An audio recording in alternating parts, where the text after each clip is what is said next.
রাহিম বাংলাদেশের সামুদ্রিক জলসীমায় টেকসই মৎস্য আহরণ ও সামুদ্রিক মাছের সুষ্ঠু প্রজনন নিশ্চিত করতে বাংলাদেশ কোস্টগার্ড নিয়মিত অভিযান পরিচালনা করে আসছে। সামুদ্রিক মৎস্য সম্পদ ও জীববৈচিত্র্য রক্ষায় সামুদ্রিক মৎস্য বিধিমালা অনুযায়ী দেশের উপকূলীয় ও সামুদ্রিক জলসীমায় আর্টিসানাল ট্রলিং সম্পূর্ণরূপে নিষিদ্ধ করা হয়েছে।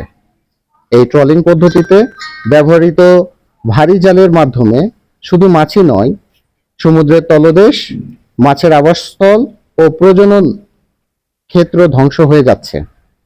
ফলে সামগ্রিকভাবে মাছের উৎপাদন হ্রাস পায় এবং বিভিন্ন প্রজাতির মাছ বিলুপ্ত হয়ে যাচ্ছে। এছাড়াও ট্রলিং এর ফলে কোটি কোটি পোনা মাছ ও অন্যান্য সামুদ্রিক প্রাণী অনাকাঙ্ক্ষিতভাবে জালে আটকা পড়ে মারা যাচ্ছে এবং বিষাক্ত পরিবেশ তৈরি হয়, যা জীববৈচিত্র্যের জন্য মারাত্মক ক্ষতিকর।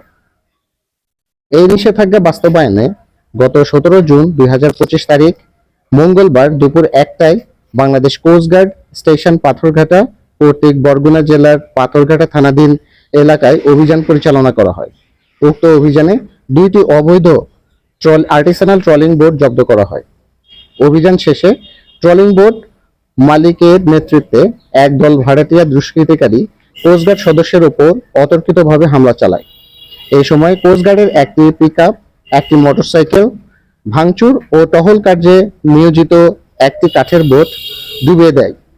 এই ধরনের নাশকতামূলক কর্মকাণ্ড আইন শৃঙ্খলা রক্ষাকারী বাহিনীর কার্যক্রমকে বাধাগ্রস্ত করার শামিল এবং এর বিরুদ্ধে কঠোর আইনানুগ ব্যবস্থা গ্রহণ করা হচ্ছে। দেশের সামুদ্রিক মৎস্য সম্পদ রক্ষা ও আইন শৃঙ্খলা পরিস্থিতি স্থিতিশীল রাখতে বাংলাদেশ কোস্টগার্ড 24 ঘন্টা টহল ও নজরদারি অব্যাহত রেখেছে। এরই ফলে কোস্টগার্ডের আওতাধীন উপকূলীয় ও নদী তীরবর্তী এলাকায় আইন শৃঙ্খলা পরিস্থিতি অনেকাংশে উন্নতি হয়েছে। ধন্যবাদ।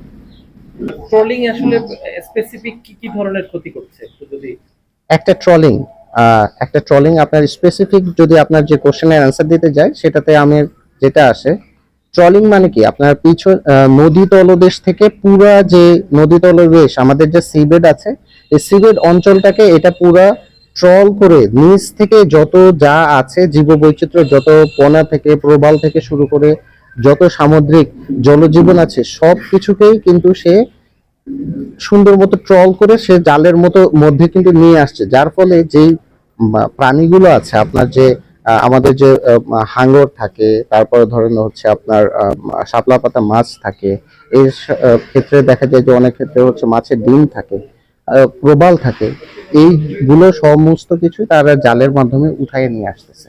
যার কারণে আমাদের সামুদ্রিক তলদেশের যে জীববৈচিত্র্য সম্পূর্ণরূপে বিনষ্ট হচ্ছে এবং ধ্বংস